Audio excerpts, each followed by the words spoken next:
Hello students, welcome to EduCraft Academy. Today we'll start with nucleus.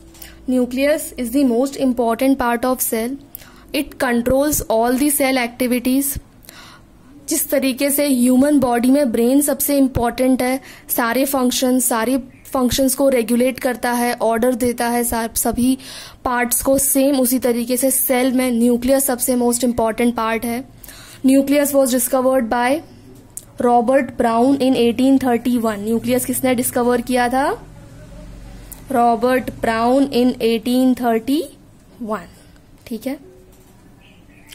अब हाँ देखो, normally one cell में one nucleus present होता है, पर कुछ सेल्स ऐसे भी होते हैं जिनमें वन से ज्यादा न्यूक्लियस प्रेजेंट होता है. उन्हें हम मल्टी न्यूक्लिएटेड सेल्स कहते हैं. ठीक है, मल्टी न्यूक्लिएटेड सेल्स कहते हैं उन्हें.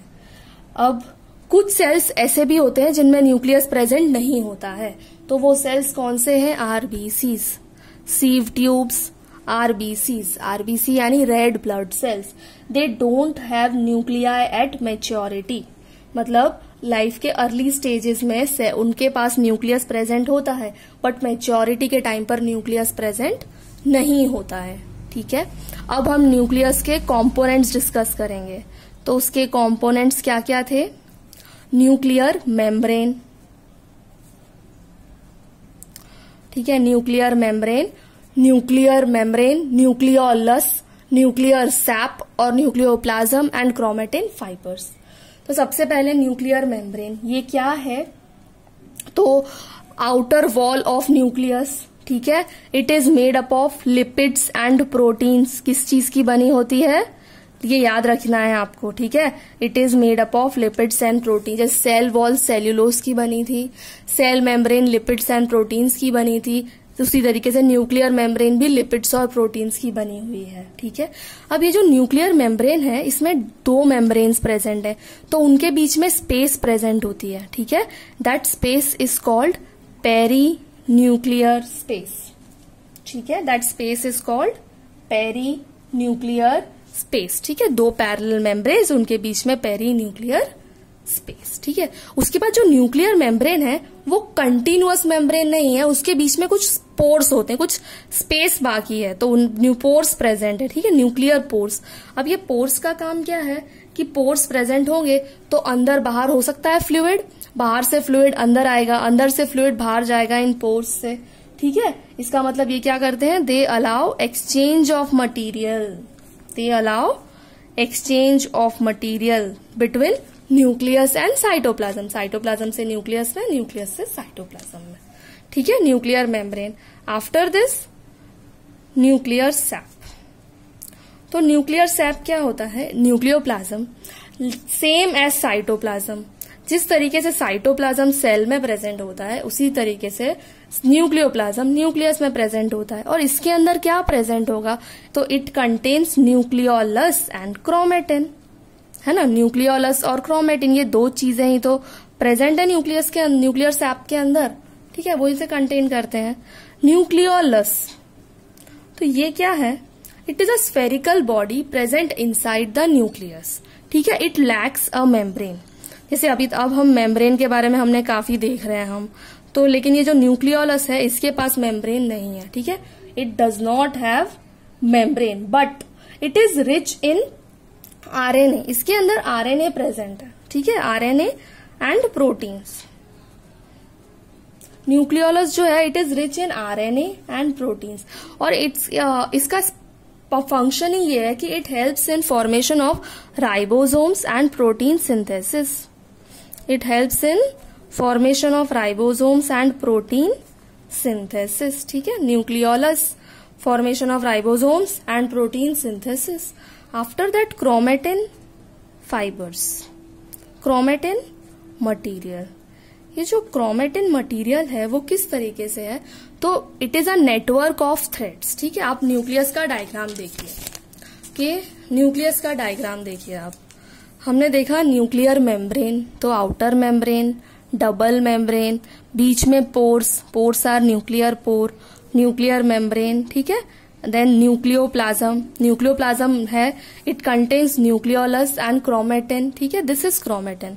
क्रोमेटिन लग रहा है नेटवर्क ऑफ थ्रेड्स, पतले पतले पतले पतला थिन थ्रेड्स हैं, उसका नेटवर्क बना हुआ है और वही है क्रोमेटिन। ठीक है, अभी सेल डिवीजन के टाइम पर ये जो थिन क्रोमेटिन फाइबर्स है ना, ये कंडेंस होके थिक क्रोमोसोम बन जाएंगे, थिक फाइबर्स बन जाएंगे, और फिर वो थिक जो होंगे वो क्या बन जाएंगे, क्रोमोसोम्स।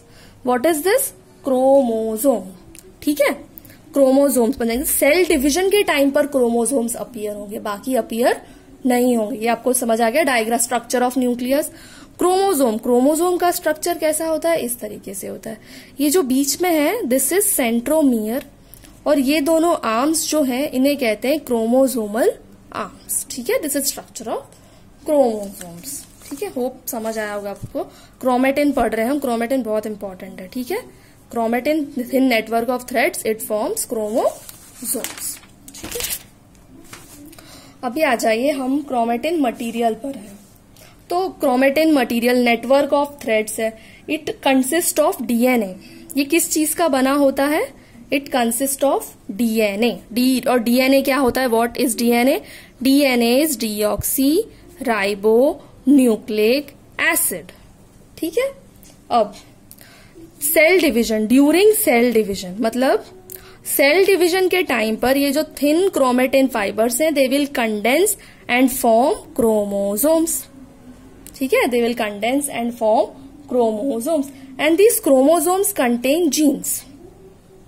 ठीक है, क्रोमोसोम्स के पास क्या होते हैं, दे बेयर दीज जीन्स, और जीन्स का फंक्शन क्या होता है, they help in transmission of hereditary characters from one generation to next generation. ठीक है, जीन्स। अब जो क्रोमोसोम्स है आपने उसका स्ट्रक्चर तो देख लिया, अब हम इसके टाइप्स देखते हैं।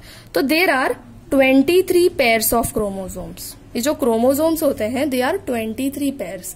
23 पेयर्स मतलब टोटल नंबर कितने हो जाएंगे, 46। ठीक है, नंबर ऑफ क्रोमोसोम्स कितने होते हैं, 46 क्रोमोसोम्स। 22 पेयर्स, तो 22 पेयर्स मतलब किस तरीके से होते हैं, वो दो होते हैं। एक होता है 22 पेयर्स और 1 पेयर जो होता है दैट इज सेक्स क्रोमोसोम्स। ठीक है, this 1 pair this is sex chromosomes and this 22 pairs they are called autosomes. ठीक है, ऑटोसोम्स एंड सेक्स क्रोमोसोम। ठीक है, और ये जो सेक्स क्रोमोसोम्स होता है they are made up of X और वाई। ठीक है, जैसे कि अगर मेल होगा तो it will contain X Y, और अगर ये फीमेल होगा तो it will contain X X. ठीक है, समझ आया आपको क्रोमोसोम्स।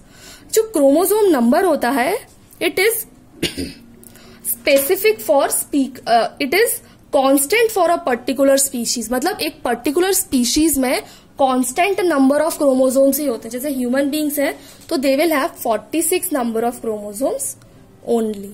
समझ आ गया आपको ये। ठीक है, अब हम इसके फंक्शंस देखते हैं कि what are the functions of chromosomes.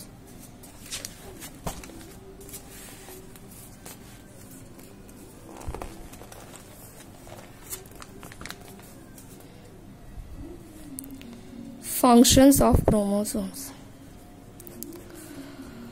तो कंट्रोलिंग सेंटर है, तो चीफ कंट्रोलिंग सेंटर। ठीक है, it is the chief controlling centre. ठीक है, it contains chromosomes, chromosomes contain genes, genes are responsible for transmission of hereditary characters. ठीक है, इसका मतलब nucleus it helps in transfer of characters from one generation to second generation, है ना, by genes। ठीक है, सेकेंड क्या हो जाएगा, controls all the metabolic activities taking place inside cell,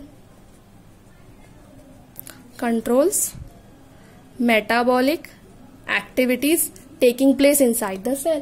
metabolic activities के लिए क्या चाहिए, एंजाइम्स, और एंजाइम्स को सिंथेसिस करना है, उन्हें रेगुलेट करना है, ये सब कौन करता है, न्यूक्लियस। ठीक है, तो it controls all the metabolic activities taking place inside the cell and is controlling centre, है ना, कंट्रोलिंग सेंटर। इसके अंदर क्रोमोसोम्स हैं, chromosomes contain genes and genes क्या करेंगे, transmission of hereditary characters from one generation to next generation. ठीक है, hope कि आपको समझ आया होगा।